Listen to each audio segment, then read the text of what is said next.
All right. Thank you, Kevin. I'm going to admit to all you people that this talk is a little bit hot off the press. Those of you that know me know that I'm a bit of a procrastinator. And Krista asked me to talk a couple months ago and just assumed that it was going to be about reproduction, my favorite topic.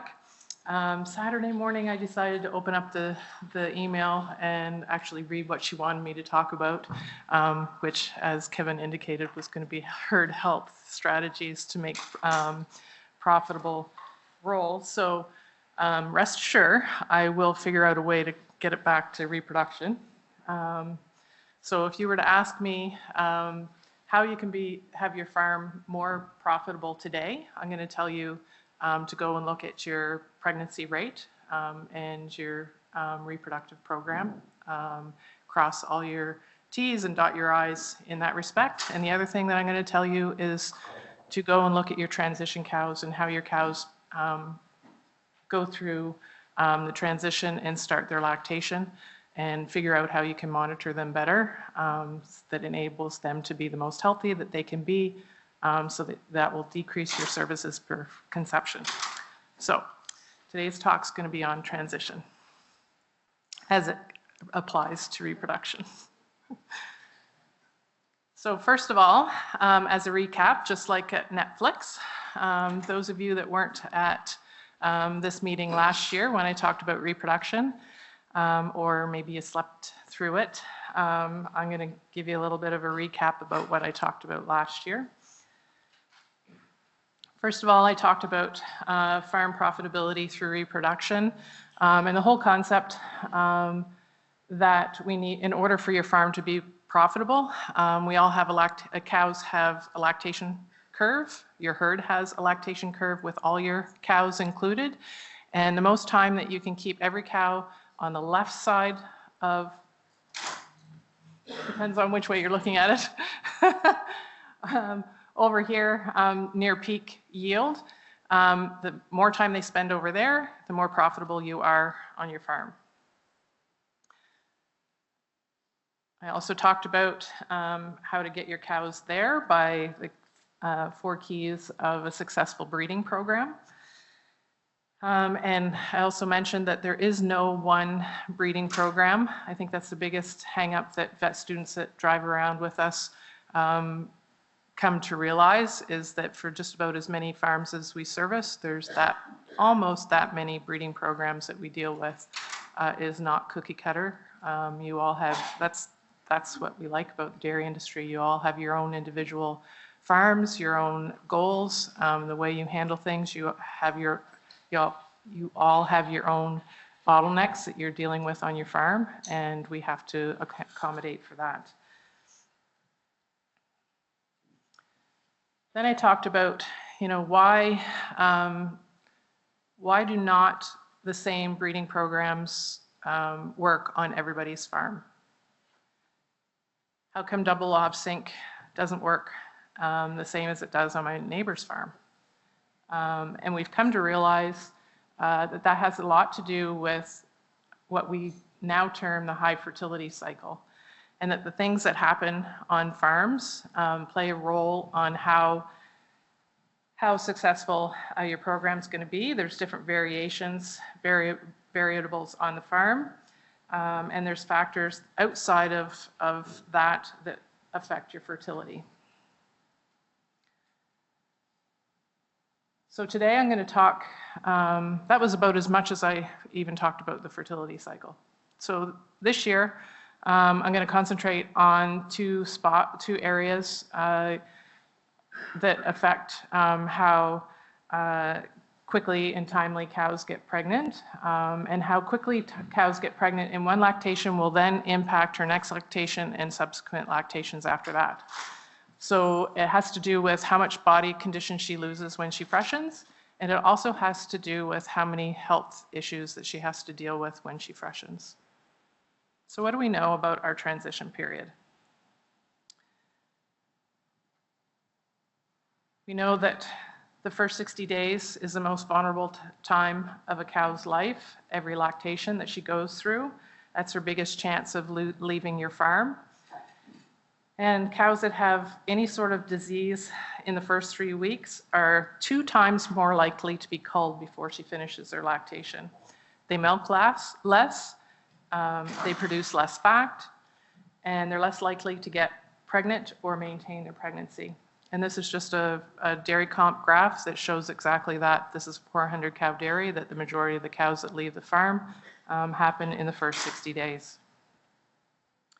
We also know that the cost of transition diseases are a lot. Transition diseases can also, on top of the actual cost of the disease, it also decreases the milk yield for our cows 2 to 5 kilograms per day for peak lactation. And there's also a domino effect. We often use the iceberg effect. For every clinical ketosis cow that you have, every clinical milk fever you have, there's an additional number of subclinical cows in your herd.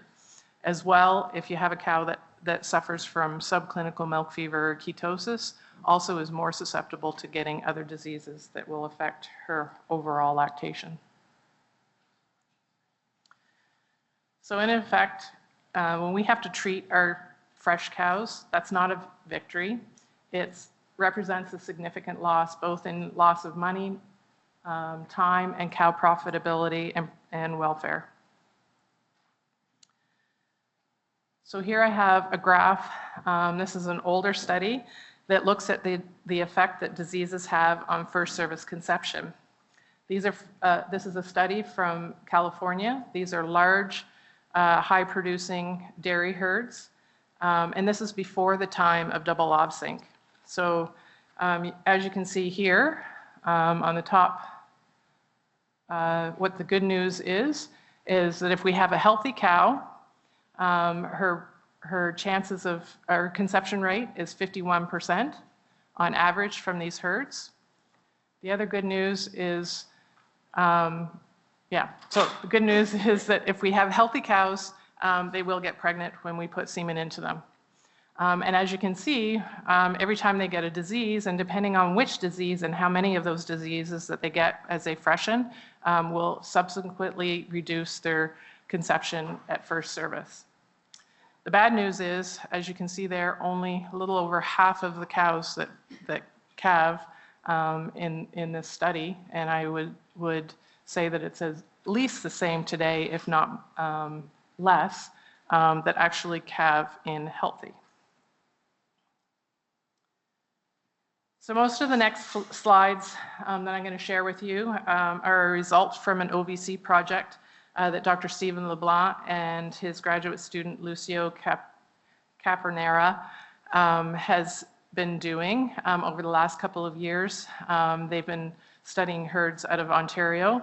As well, this last year, Ag West has been running this project to help Lucio see what the herds in BC, how they compare to the Ontario herds. And so we do have some farms that have also gone through this project. So this involves looking at fresh cows in the first 8 weeks. You can see that it involved a body condition score. We keto checked cows in the first week and second week. There was blood drawn multiple times in the first 8 weeks to see if the cow is cycling, checking for progesterone levels. Also did metric checks, which is checking for vaginal discharge or pus, uterine disease. And we also did cytology to see what the inside of the uterus was like for endometritis.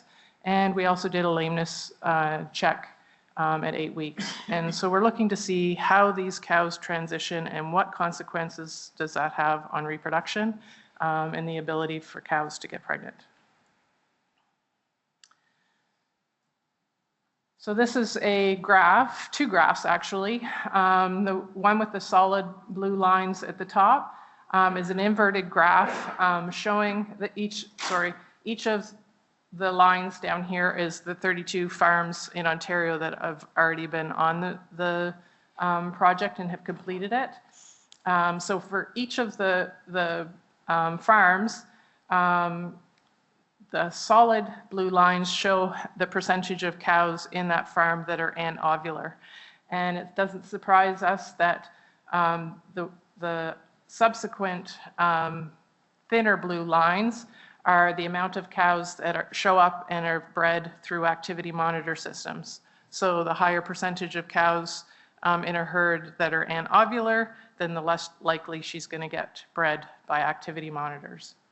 And interesting, the red line in the middle is what about those cows that are cycling, but we're not picking them up and breeding them through the activity monitor system. So what's the risk factors, profitability of cows becoming anovular? This was based off of pus or endo from the cytology.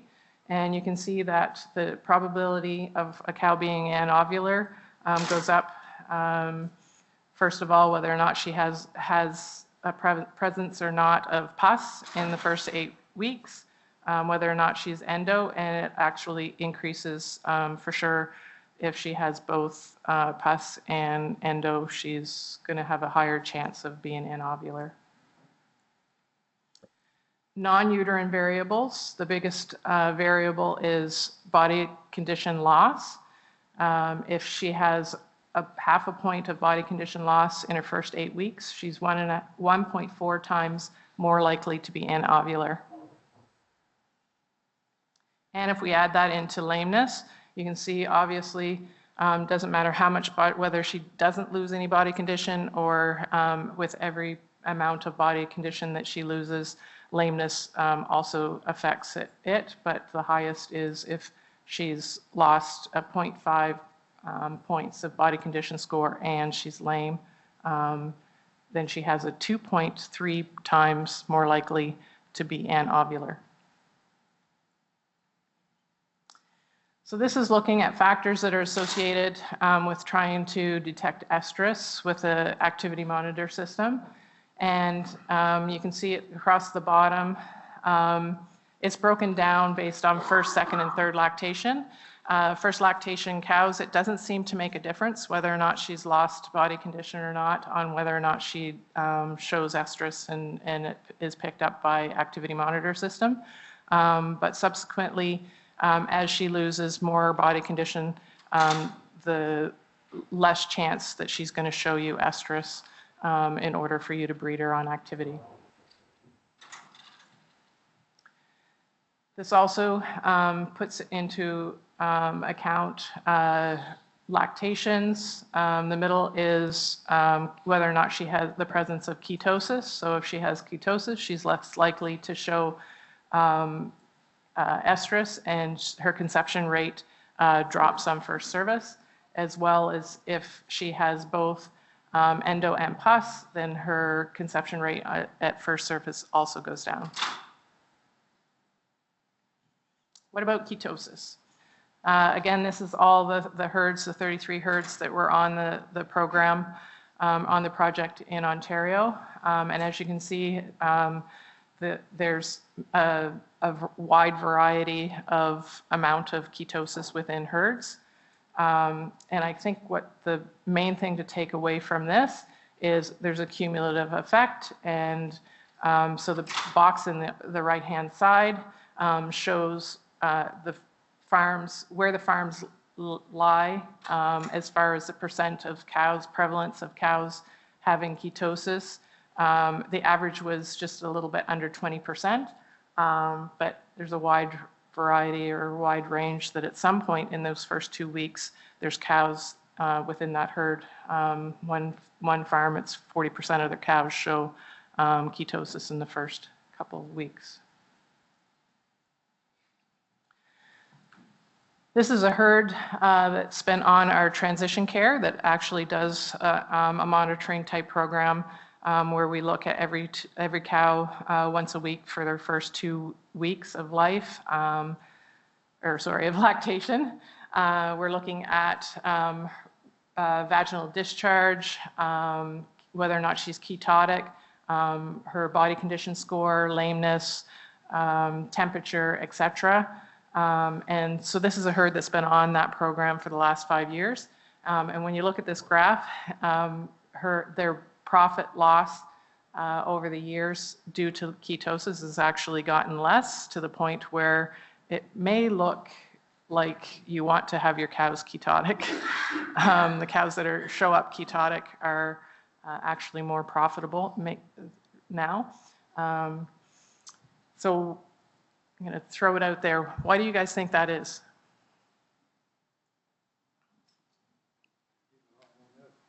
Giving a lot more milk. So it's not abnormal for cows to be ketotic. But historically, when on your farm, when do you see ketotic cows? 5 to 7 days of milk. And how do you pick her out?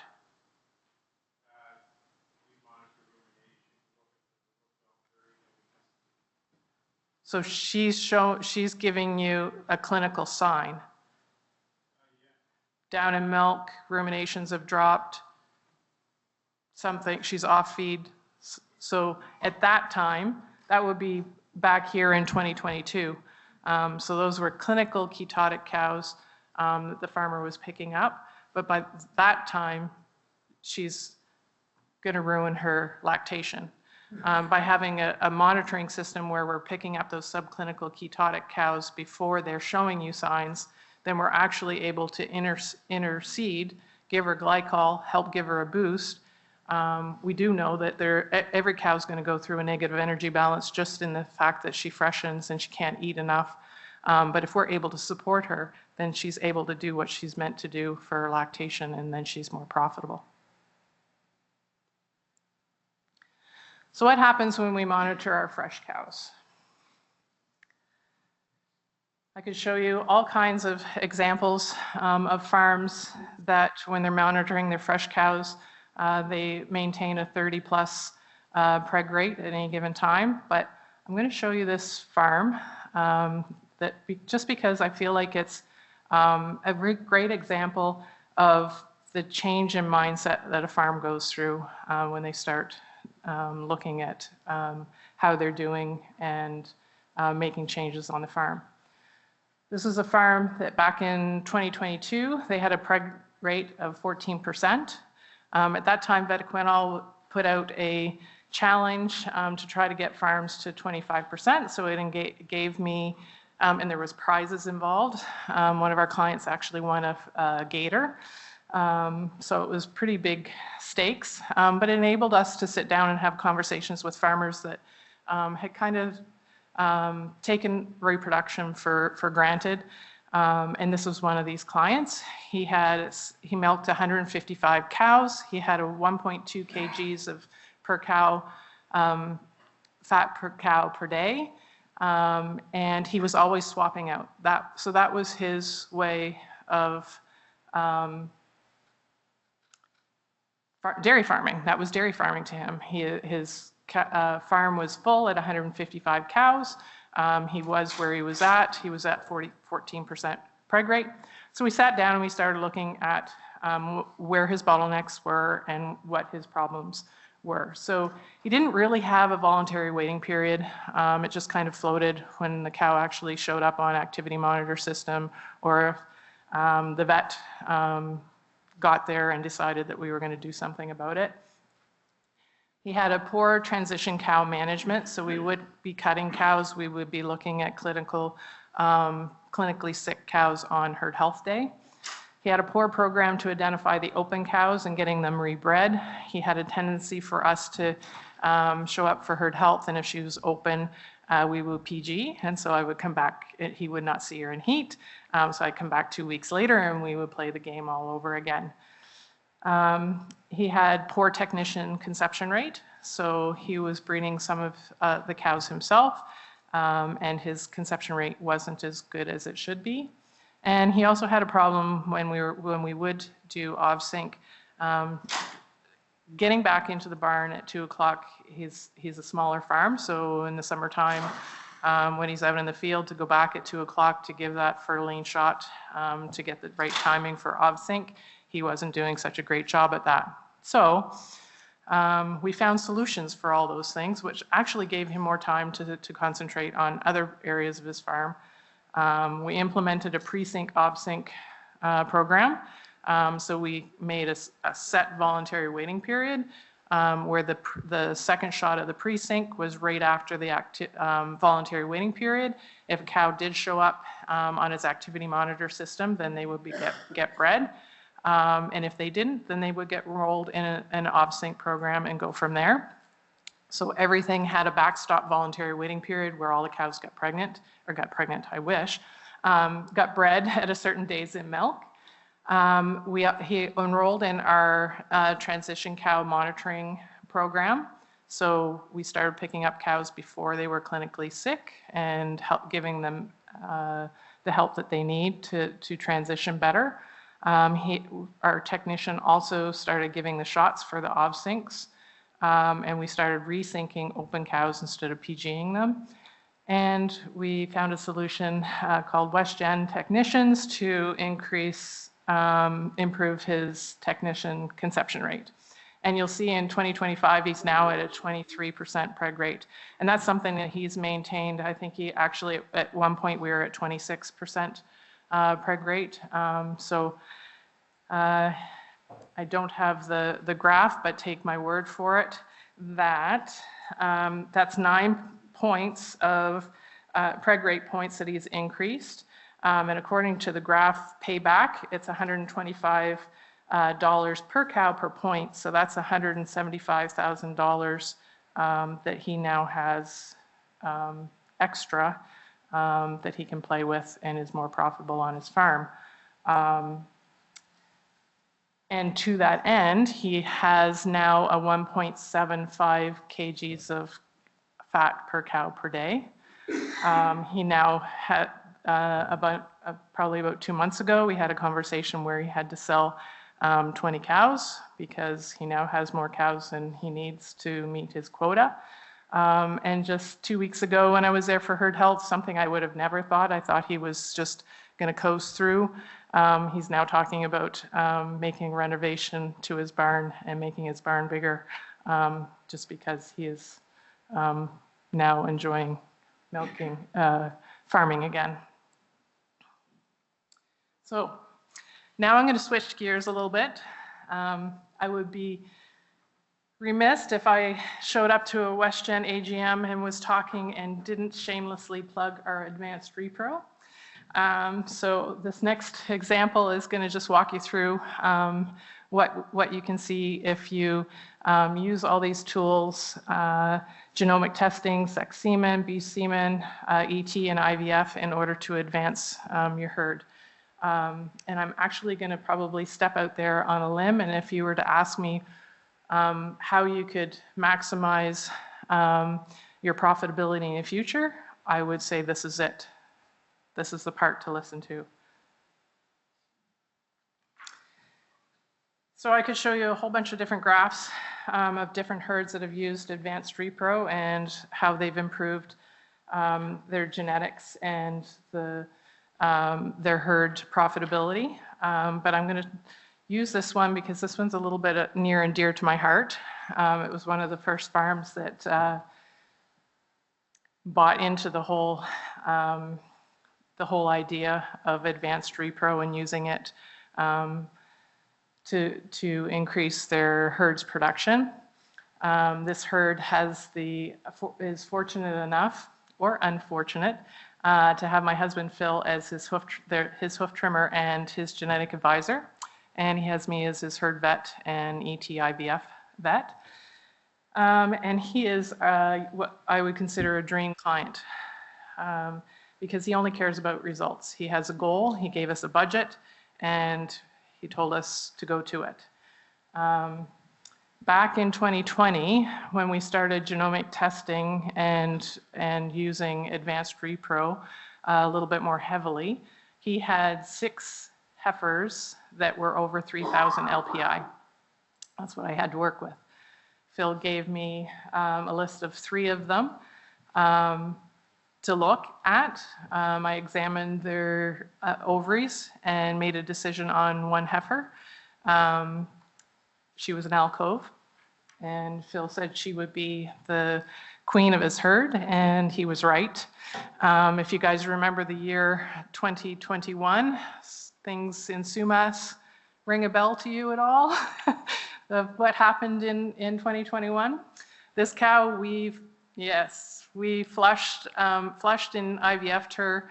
She lived at the Ark for quite a while, and so she was privy to having me breed her for a flush at 9 o'clock at night on a particular evening in November in 6 inches of water because she was in heat for a flush the following week.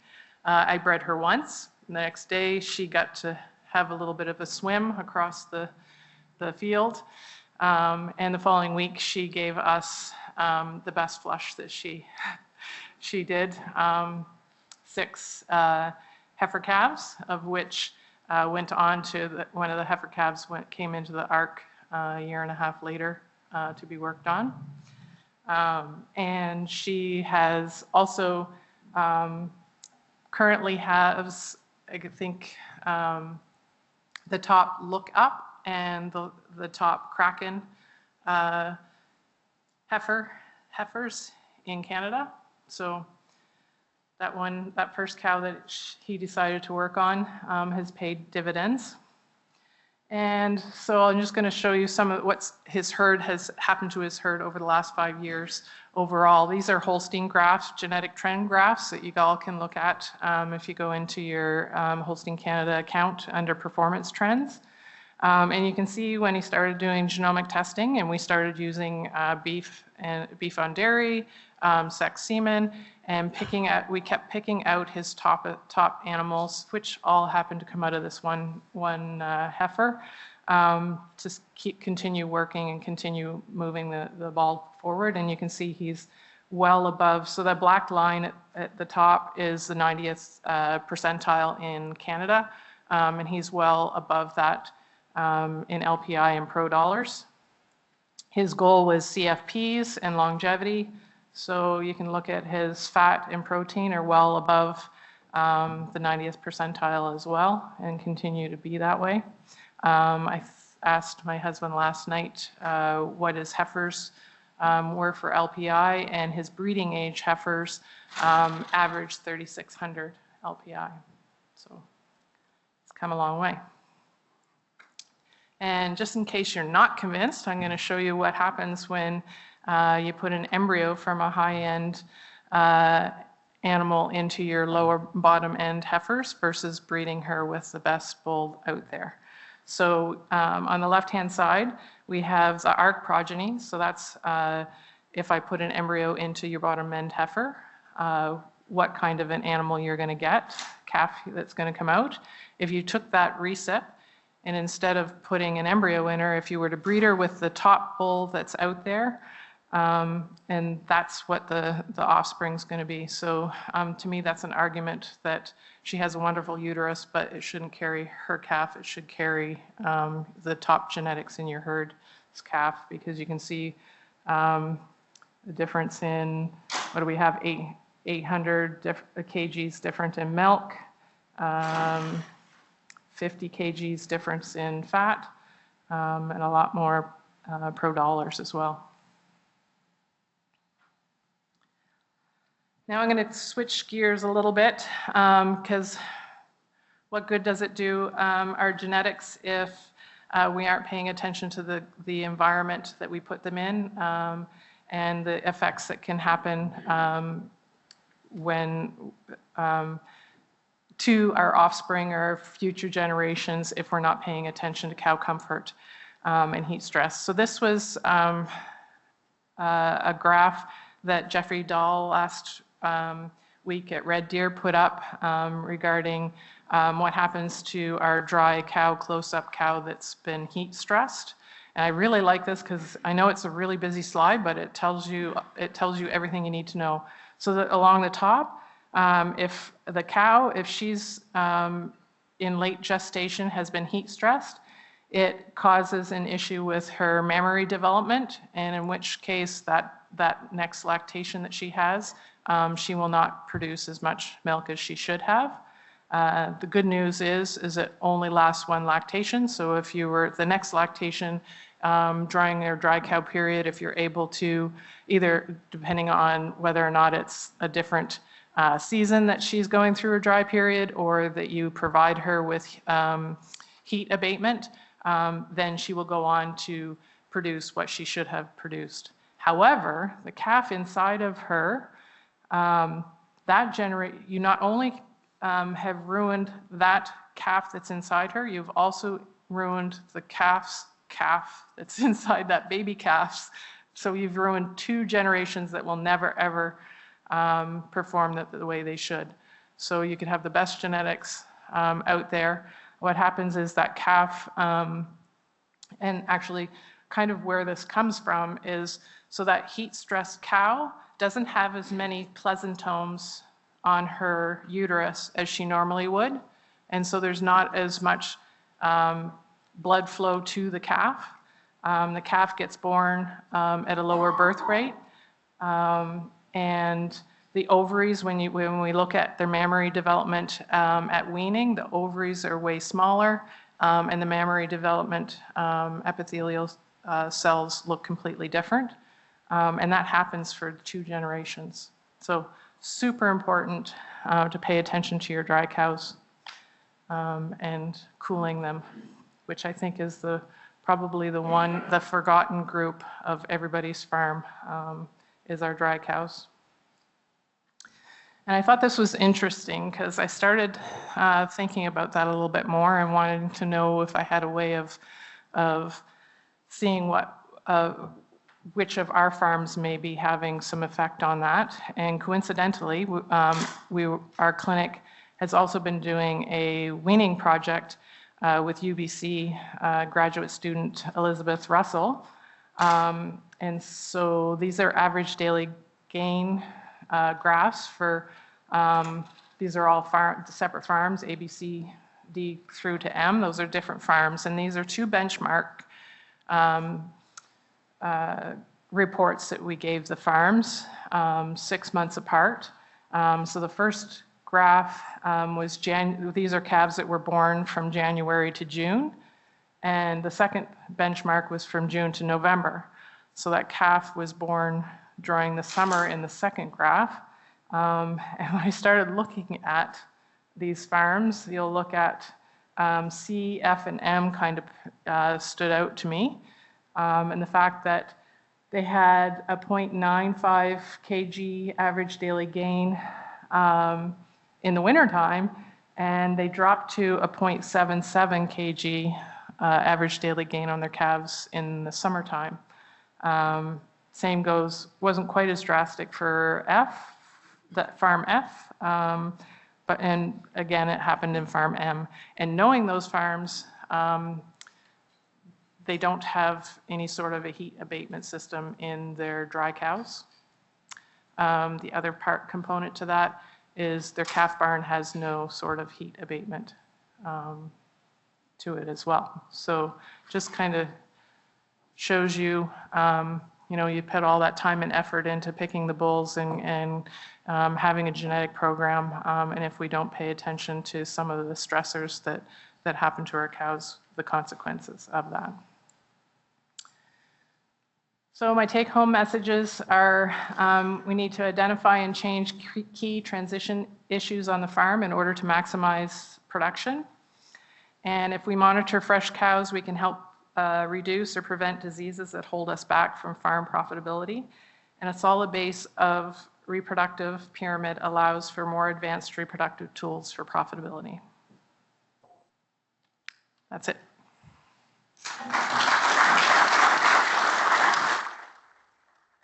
Thanks, Lisa. I just want to make it clear that we're not advertising you to go and throw your heifer into a river to get better flush results. Has anybody got any questions for Lisa?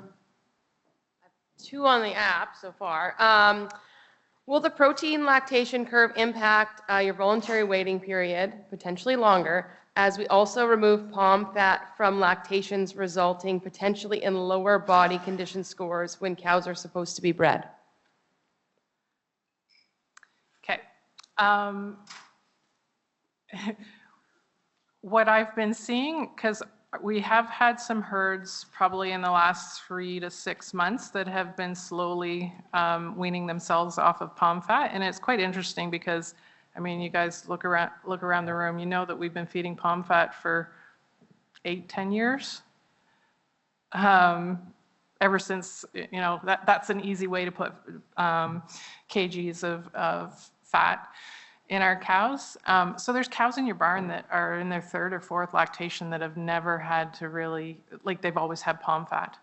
And so what I've been seeing is that it takes about a 5 to 6 week period when you remove the palm fat and switch it out for healthier fats or a different energy source to still support the cow. One, your bulk tank fat does not drop as soon as you take the palm fat out. And there is a bit of a time where your cow's body condition does drop, but once she kind of figures it out and her liver starts doing what it should do, and the nutritionist adjusts a little bit for whether or not we're still using some sort of other source of bypass fat or an energy source for the cow to do what she's supposed to, and her liver handles it on its own. So I think there's a bit of a period of time, but if you slowly wean them off and if you're paying attention to body condition score, that it seems to right itself. Thank you.